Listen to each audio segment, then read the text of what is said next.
Oh, oh my goodness, I had to turn it on. That's what I did wrong before. Okay, this is take 3. So, let's see. So it all begins in Gainesville, Florida, and Nan is 4 years old when I'm born, and I have the first 3 years of my life, just Nan and me, and we live in the small town Gainesville. There's a fraternity who comes to babysit for us. They adore Nan.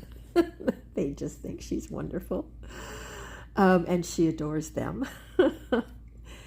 And I also have memories of it was a small town, and so Halloween was a big deal. There was a parade downtown, and our mom, made costumes for us that were exactly alike. They were sort of gypsy costumes. They're gorgeous. And so we were in that parade, and I think we may have won a prize. And then I remember Lori came along, and Wendy came along, and Nan got to be sort of a teenager, got older.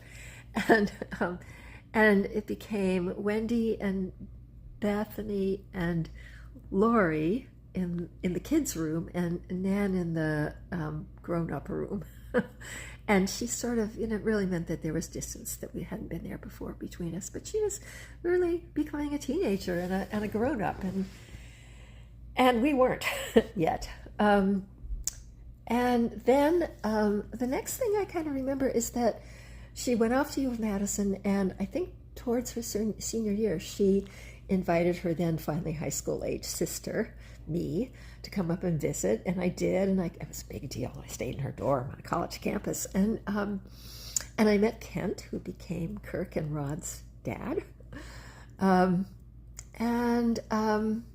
yeah, that was a moment, a big moment. And then, there were periods of time when we didn't have much contact at all. Our lives became very different.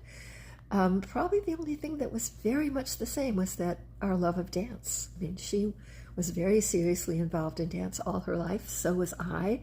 Very different dance forms, but every bit as seriously. And very much at the center of our lives. And then I think I saw her a couple of times in Madison when Kirk and Rod were growing up. Hadn't gotten very grown up yet, but we're growing up. And then, sort of I moved to California and eventually moved to Colorado for a